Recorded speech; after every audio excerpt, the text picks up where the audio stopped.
Welcome back to the Shabbos Treasures series. I'm Gila Ross, host of the Power Up podcast, and I'm here together with my co-host, Rabbi Samuel Ross, and we are delighted to be able to share a weekly idea that you can take into your Shabbos and upgrade and beautify immediately. Enjoy. Tonight's a little bit different. It might even be a little bit shorter. Tonight, we're going to look at three very short topics. Again, we're finishing up our rabbinical editions, our rabbinical prohibitions of Shabbos. Maybe we'll have another week or so next week where we'll look a little bit at Kiddush and things like that next week. But we've got three short topics to look at, which are also things that the rabbis added. You know, so far we've had things like muktzah and what you can and can't ask a Gentile to do. And what else do we do under rabbinical prohibitions? Anyone else remember? And I'm not even testing you. Testing myself here. What else do we do under rabbinical prohibitions? Preparing for after Shabbos. Preparing for after Shabbos, that's a good one. Yeah, and also the other one about and walking to places and what you walk to and what you speak about. Okay, so this week we're going to look at three. I'll tell you what the three basic topics are, and then we'll look through them. One is going to be avoiding distress. Okay, that's going to be a topic. Then we're going to look at weekday activities. And then finally, we're going to look at creative changes. Okay, so those are the three things that we are going to look at. Each one is quite short. So the question that we asked on the group was, under what circumstances can you not play chess on Shabbos? Now, this might be doing you, if we come up with a no, this might be doing some of you a big favor. You know, when your kids won't leave you alone and they want to play chess. I mean, some of your kids might be too little, and there might be a different game. Maddie, I'm not sure what the equivalent is in your home to chess. I think we don't play chess anymore, but that's a different story. I actually just taught Sadie about a month ago how to play chess. Wow. Okay, and there you go. There I was thinking that our brains are totally saturated with our computer games, but in fact they can still be trained for chess. That's very impressive, Maddie.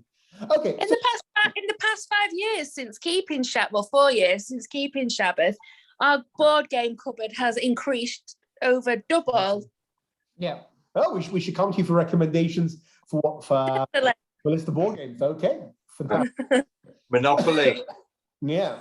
So we're going to discuss chess tonight as to whether there are any occasions that perhaps one would not be able to play chess on Shabbos. Does that sound normal? Like, why would you possibly not be able to play chess on Shabbos? You don't have a chessboard. If you haven't got chess. Is it if there's any element of gambling that's involved? Interesting. So that might be an issue as well. I wasn't even thinking about that one with our kids, but you never know. You never know. That could be one as well. What else could possibly be an issue with chess? I'm thinking. Is it could be a competition? What's wrong with competition? We could have a chulent or a challah cook-off, bake-off. Well, maybe not on Shabbos, but actually, I'm thinking of something that comes to mind. I'm not even going through this, but do you remember last week we had the whole discussion about putting Sidurim away or Chamoshim away? You know, one kid walks around, picks up all the Chamoshim. Is that preparation? So I wrote on the group that that's not an issue, but there might be an issue of something called Bora, of sorting. If you had to then sort out the Chamoshim from the Sidurim, etc., etc. So it is possible, in theory, if you were sorting out the chess pieces, which again we'll see in a few weeks' time. But let's try and go through this topic. So we're going to look at the idea of anguish. So Gila, maybe you want to fill us in how the concept, as the rabbis explained, what the problem of anguish is on Shabbos. Hit it. So we're not allowed to cause anyone anguish or emotional distress on Shabbos. Does that include ourselves? Might include ourselves. Yeah. You when you can I ask you a question? When you say anguish, you're talking about like competition like anguish. Is that what you mean? He's very so. He's always got the questions. It's he's on it. He's on it. So I think what he's saying is Darren, if I can guess what you're saying is you're suggesting the reason why a circumstance where a person may not be allowed to play chess is if someone is extremely competitive, right? And if they lose, they'll become depressed, then that is a situation, right? So that correct. Yeah. I don't think would have that level of concern. But we're talking about someone who's extremely competitive and would become depressed if they lose. I.e., almost anyone's kids. But anyway, we'll come back to that in a minute. But I've got my husband if he loses in a game. But there you go. You may well not be allowed to play any games in the Shabbos. Let's get rid of the games comment. But and it's only so much a joke. Like so it's okay because Stephen will just blame it on like, oh, I was letting the kids win, right? To the extent that they asked one of the greatest rabbis in the previous generation said if it causes distress to the loser, you wouldn't be able to play with them. But I've got a question for you, Gila. Maybe we'll even open it up to them. And I know neither of the Richards have really spoken yet. I thought you're not allowed to cause anguish or distress to anybody any day of the week. What do you mean you can't cause anguish or distress on Shabbos? You can't on a Tuesday either. What does this possibly mean?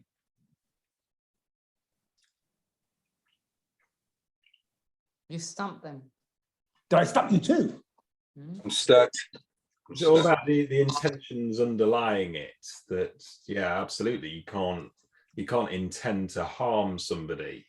But if it's incidental, an incidental outcome to something that is either harmless or may even be an objective good, perhaps. For instance, a judge finding in favour of one party and not the other. Interesting. It's an interesting thought. So I'm going to share with you one other practical. Let me give you an example, and the example is as follows. So. Let me give you an example of an anguish that you'd be allowed to cause during the week. There'll be a mitzvah to cause during the week that will be forbidden under this category on Shabbos. Could we think of one, Gela? Is it telling your husband off? No. Well, it depends it depends whether the wife wants a birthday present or not. But the point is, there is a mitzvah during the week to, let's say, to comfort a mourner. It's a mitzvah. It's why it's a mitzvah to comfort a mourner. On Shabbos, I'm using this as an example for now. We'll see the concept. Because it's included under the idea of emotional distress or anguish or whatever it is, it will be the type of mitzvah that under most circumstances we don't do on Shabbos. There are some circumstances, if you bumped into them in the street, you couldn't visit them any other time. It's actually brought down in the Code of Jewish Law, there's actually a slightly different expression that we use for a mourner when we see them on Shabbos to during the week. So that would be a classical example, when I ask you what's the difference between anguish during the week, which you're also not allowed to do. Well, there is some type of anguish, which, or let's give another one, God forbid, sharing bad news. We try, when possible, to avoid that on Shabbos, even though during the week, there might be occasions when one has to share bad news. We're not just sharing who's got corona, we're sharing, God forbid, bad news. One or two other examples that would fall under this category would be, actually, this is an interesting one. We know that we pray for people who are sick. We say tehillim or whatever it is. Unless somebody is dangerously, deathly ill, we don't do that on Shabbos.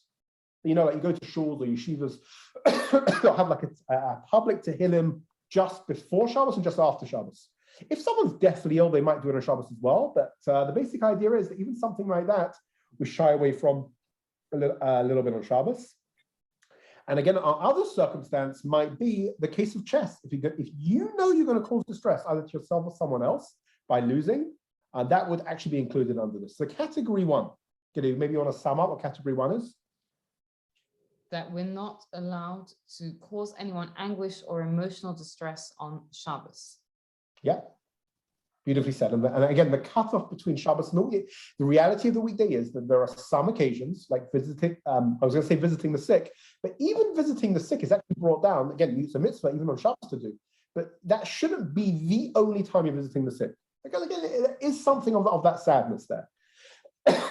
So sharing bad news or, God forbid, I'm going to visit, an oval, a mourner. So these are things which we try, we really try and keep not for Shabbos. And it could go as far as a game of chess, depending on who the person is. Okay, I'm going to jump one category. The other category we said was the creative ones. Okay, now if you recall, in our introductory class, we said that a theory is that all 39 forbidden types of melachas of work, they're all creative. So we've really seen the concept of creation. Creation is something that we stay away from on Shabbos, because once a week we turn around and say, Hashem, you're the creator. What the rabbis went and did was they said that even when there is no work, melacha involved, there are times when we're not supposed to create something new. They said we shouldn't bring a dramatic, creative change into a substance. Okay, we're going to give you, I think, 4 examples now. But again, we're not talking about writing. Now, I asked this question to somebody yesterday, and they said painting. Well, painting is something that's one of the 39 forbidden types of work. That's under painting is included under writing, right? We're talking about where there's none of the 39 types of work, but there are. We came up with 4 different examples of where it would be you're changing a substance. So, Gila, maybe you want to share some of these examples of changing a creative change to make a new substance. So one of them is you're not allowed to melt. If you know, like how you have a fat that when it gets cold, you put it in the fridge and it gets cold and it congeals. So you can't melt it to transform it into a liquid. Again, I want to be clear, and people always ask me this. It's like, so how can you go to the Ross's house and there's their warm blondie?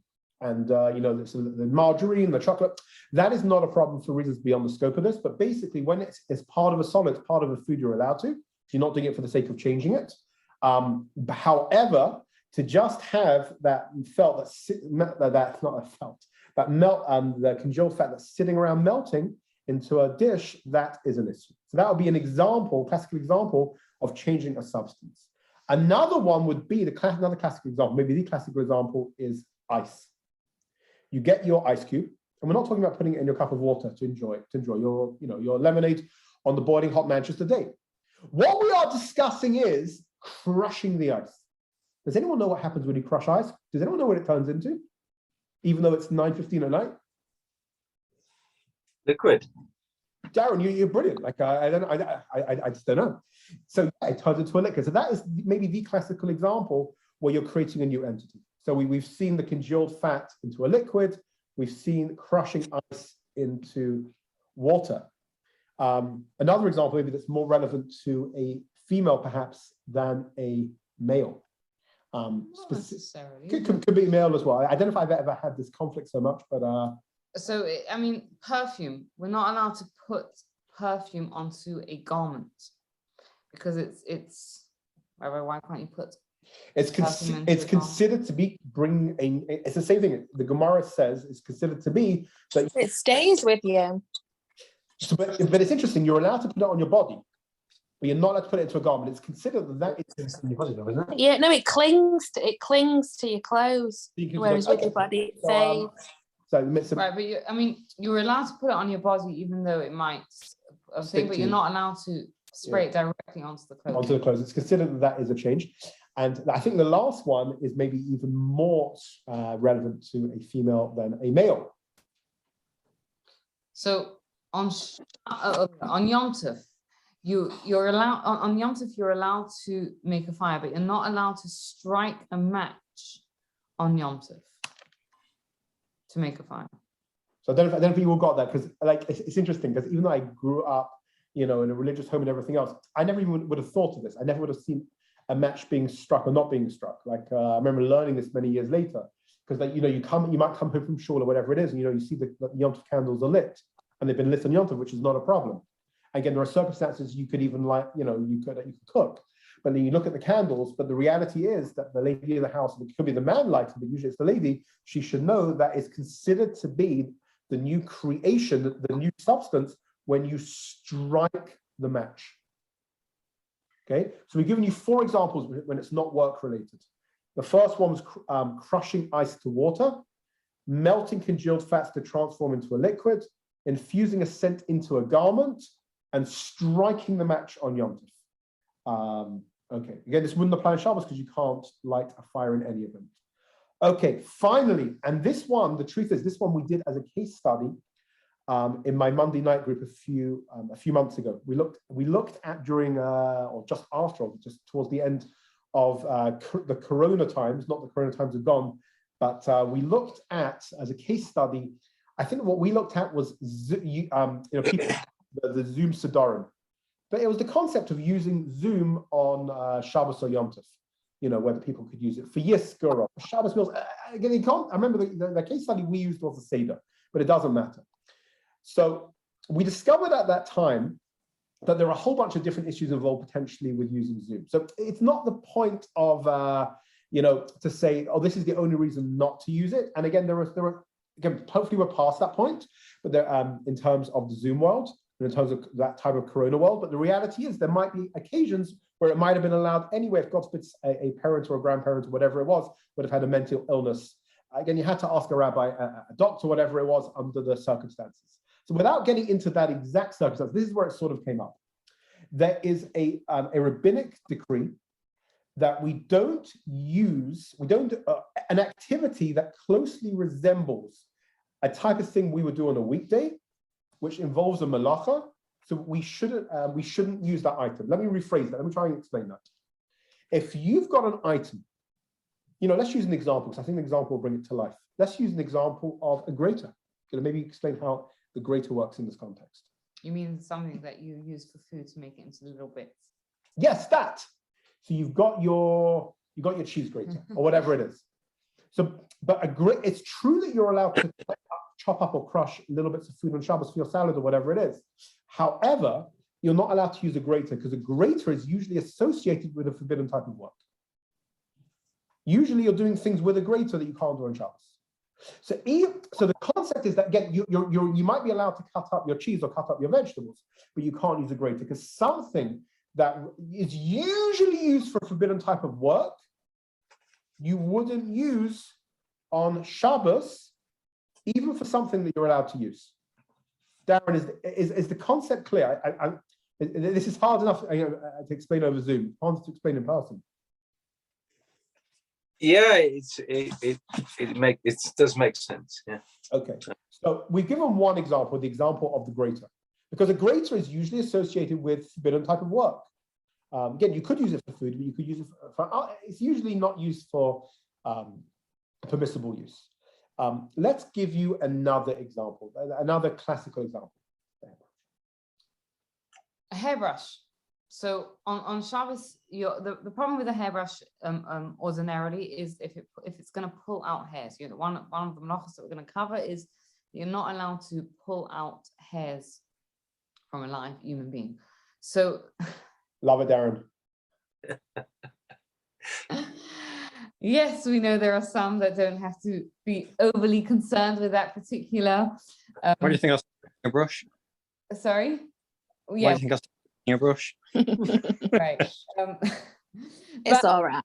For those of us that do have to be concerned about having to not pull out hairs, then so what happens if you have a brush that's a soft brush that's not going to pull out hairs? And there are specific brushes out there on the market that you can buy that are that are not going to pull out hairs. Like you've experimented with them. Let's say you've experimented that that this soft brush will not pull out your hair. Yeah. So what you should do in those circumstances is you should have a specific one for Shabbos. You should designate a Shabbos one, even though you know that there's one that's good, but you should still have a Shabbos brush. Because again, it's designated for Shabbos. A brush is usually pulls out hairs. So even though this one might not, but the concept of it, the idea in it usually pulls out a hair. And the third example will be the computer. Even if you wanted to get rid of all of the other halachic issues with Zoom, and there are a bunch of others. There's electricity issues. There's potential writing issues. But let's say there were no other issues. Nevertheless, the computer itself would be under this category. Computer is muksa. It's something that's not used for work or whatever it's used for. Okay, so again, let's just quickly do a summary on the three things that we've seen tonight. It's a little bit short tonight, which is fine. But we've seen three things. The first, again, these are three rabbinic prohibitions. The first one that we saw tonight was the anguish, the distress.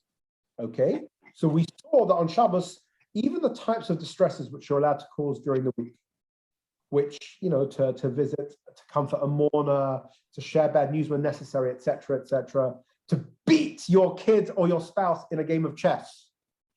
The big mitzvah of beating your spouse in the game of chess. I'm glad you clarified that. You've got to be very careful about doing that on Shabbos. The second category that we saw tonight was of not doing creative acts, right? So do something that's going to create something new or bring about a big change, like a dramatic change in an item. For example, crushing ice into water or melting, congealed fats into liquids, stuff like that. Okay, great. And the third category was what's in Hebrew is called uvdin dechol, which means using an apparatus that you usually would use for a forbidden type of work, and even if you use that now for a non-forbidden type of work. So we don't use that. The example of the hairbrush that usually pulls out hair, or the example of the computer, or the example of the grater. Even though you're now using it for something you can use it for, but because it's usually used for forbidden type of work, we stay away from it. So those are the three things we've seen tonight. We're going to have one more week, I think, next week on the last bit of wrapping up the rabbinic ideas. And we'll have a bit of a look perhaps at Kiddush and Havdalah. And then we're going to move into the actual types of labor itself.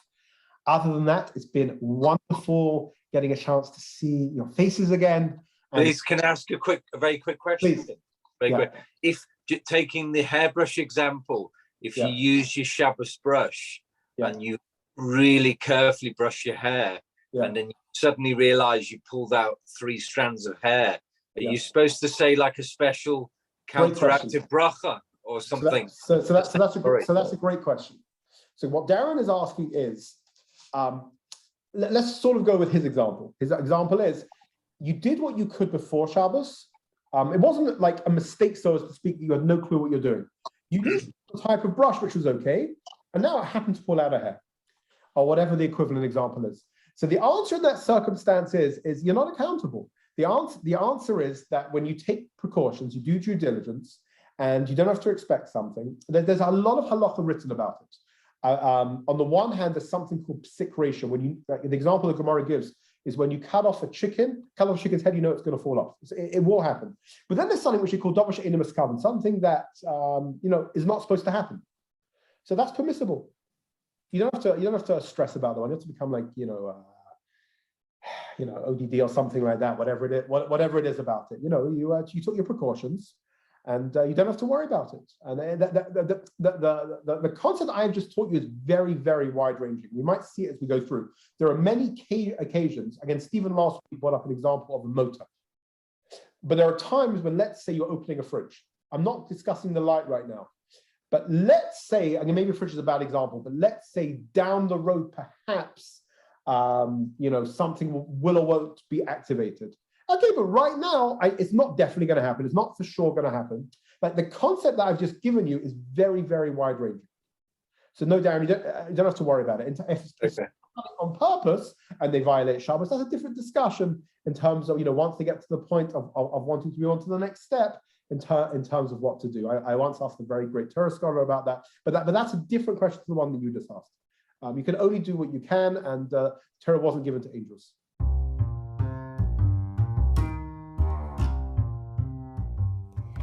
Thank you for taking the time to listen. I'd love to hear your thoughts. You can get in touch with me. I'm on Instagram at itsgilaross. And please take a moment to rate, review, and subscribe to the podcast so you don't miss out. Thank you for your time and have a wonderful day.